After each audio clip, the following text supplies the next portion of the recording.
ছোট্ট একটা ভিডিও হবে। ডিসির দুটো টপিক নিয়ে কথা বলবো। ডিসির মান সম্মান ইজ্জত তো মোটামুটি সান দিয়েগো কমিক কনে পুরোপুরি ধুয়ে মুছে সাফ হয়ে গেছে, কিন্তু এত বাজে পরিস্থিতির মধ্যেও ডিসি স্টুডিওজের ওই ভাটের লোগো আর ক্রিয়েচার কমান্ডার ওই ভাটের টিজারের মধ্যেও মান সম্মান আর জেমস গানের একটা কমেডি ভিডিও অ্যানাউন্সমেন্ট বাদ দিয়ে মান সম্মান একটু হলেও বেঁচে রইল। এবং যেই প্রজেক্টগুলোর জন্য মান সম্মানটা বেঁচে রইল সেগুলো নিয়ে কথা বলবো।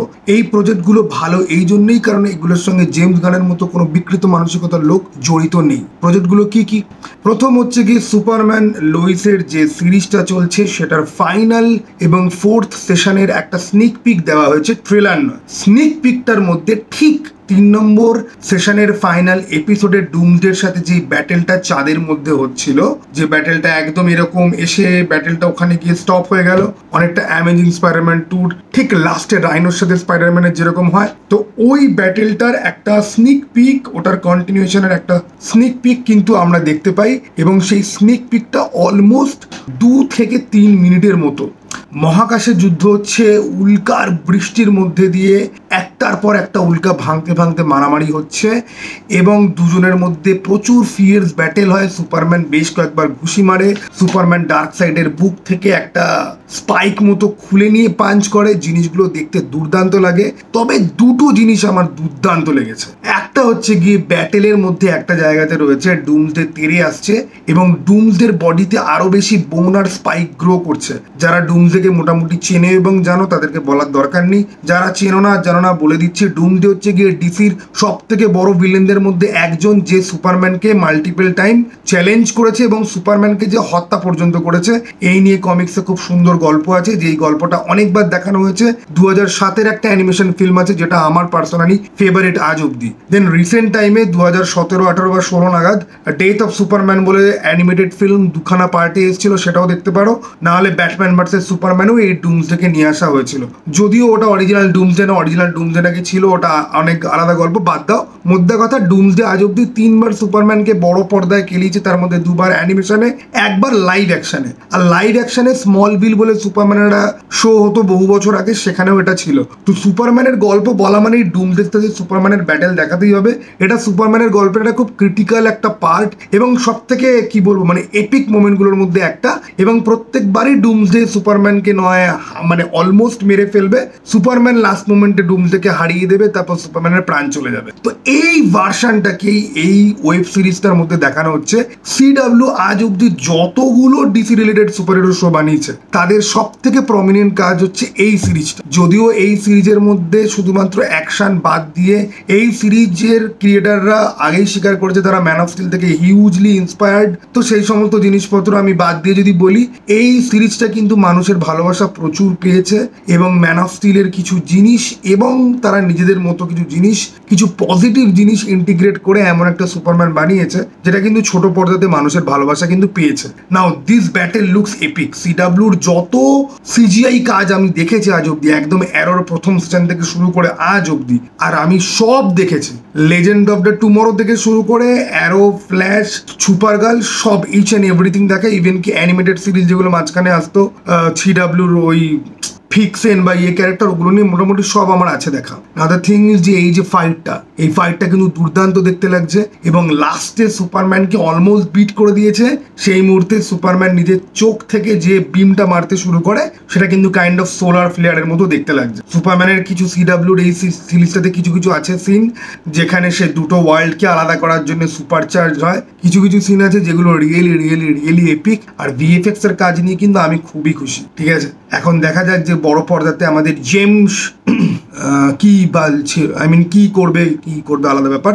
তো আমার স্নিক পিকটা কিন্তু দুর্দান্ত লেগেছে। তোমাদের কার কিরকম লেগেছে বলো। কারুর কি এটা মনে হয়েছে যে ফাইটের একটা বড় পোর্শন দেখিয়ে দিল? আমার মন যেটা বলে, স্নিক পিকের নামে পুরো ফাইটটা এখানে দেখায়নি। এই ফাইটটার আরো লঙ্গার ভার্সন আমরা যখন আসবে, যখন প্রিমিয়ার হবে সেপ্টেম্বর অক্টোবরে, তখন কিন্তু আমরা দেখতে পাবো, এটা আমার বিশ্বাস personally. Coming to the next thing, যে পেঙ্গুইনের একটা ট্রেলার বেরিয়েছে। পেঙ্গুইনের এর আগে একটা টিজার ট্রেলার মতো বেরিয়েছে, এবার পেঙ্গুইনের আরেকটা টিজার ট্রেলার বেরিয়েছে। এই আরেকটা যে টিজার না, যে ট্রেলারটা যেটা বেরিয়েছে সেটা কিন্তু খুব ইন্টারেস্টিং। পেঙ্গুইন তার মাকে প্রমিস করছে একটা ভালো জীবন দেবে, এবং কি করে পেঙ্গুইন এই গোথাম শহরের ক্রাইম বসদের মধ্যে থেকে কি করে রাইজ করবে, সোফিয়া ফ্যালকনের সাথে তার সম্পর্ক কি, ফ্যালকনি ক্রাইম ফ্যামিলির সাথে কি করে তার ক্ল্যাশ হবে, বা আদৌ ক্ল্যাশ হবে নাকি ভালোবাসা হবে, এই সমস্ত জিনিসপত্র নিয়ে শোটার মধ্যে একটা হিন্ট রয়েছে। না, পেঙ্গুইনের যে ট্রেলারটা সেটা আমার দুর্দান্ত লেগে গেছে, কারণ ম্যাট রিভসের ব্যাটম্যানের এইটা সব থেকে বেস্ট পার্ট। মানে কি করে ওই লোকটা যাকে এত ইয়াং দেখতে, সে কি করে মেকআপ নিয়ে মানে পুরোপুরি ট্রান্সফর্ম যাকে বলে। আজ অব্দি হলিউডে যত বেস্ট মেকআপের যত কাজ আছে না, যে মেকআপ দিয়ে পুরোপুরি চেঞ্জ, সেটাতে এইটা ভাই বলতেই হবে। এবং একে তো আমি মনে করি যে বুলস আই, একে দেখলেই আমার বেন অ্যাফ্লেকের ডেয়ারডেভিলের বুলস আই এর কথা মনে পড়ে, সব থেকে প্রমিনেন্ট ক্যারেক্টার। আর আর্নল্ড সোয়ার্জেনেগারের টোটাল রিকলের রিমেকটা এ করেছিল, সেখানে এর পারফরমেন্স খুব খুব ভালো ছিল। এর লবস্টার বলে একটা সিনেমা আছে যেটা এগেন খুব খুব খুব দুর্দান্ত, তোমরা চাইলে দেখতে পারো। আরো প্রচুর কাজ করেছে, দুর্দান্ত লোক। এর একটা সেক্স টেপ ভাইরাল হয়ে গেছিল, ঠিক আছে, সেই সেক্স টেপটা আমি কলেজ লাইফে থাকতে দেখেছিলাম। সেরা পারফরমেন্স, এখানেও পারফরমেন্স, ওখানেও পারফরমেন্স। যাই হোক, তো এই পেঙ্গুইনের ট্রেলার আর সুপারম্যান ডুমসের এই ট্রেলার, যেটা রিয়েল ডুমসডে হচ্ছে কি, এটা লোকে অ্যাভেঞ্জার্স ডুমসডে নিয়ে মাতামাতি করছে, রিয়েল ডুমসডে তো এখানে রয়েছে।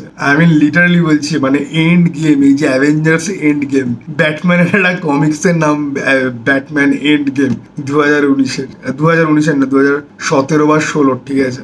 সেখানে ব্যাটম্যান গোটা জাস্টিস লিগের এগেন্সে লড়বে, যেখানে জাস্টিস লিগকে জোকার পুরোপুরি পয়জন করে দিয়েছে। ডিসি মার্ভেল ভাই কি যে হচ্ছে কিছু জানি না, যা হচ্ছে সেগুলো নিয়ে কথা বলতে ইচ্ছা করে না। বাট যাই হোক, আমি আজকাল রেগুলার ভিডিও বানাচ্ছি, তার জন্য ভাই প্লিজ লাইক আর সাবস্ক্রাইব কিন্তু ভাই করো। আশেপাশে যারা আমাদের মতো মেন্টালিটি রয়েছে তাদেরকে একটুখানি শেয়ার করতে পারো।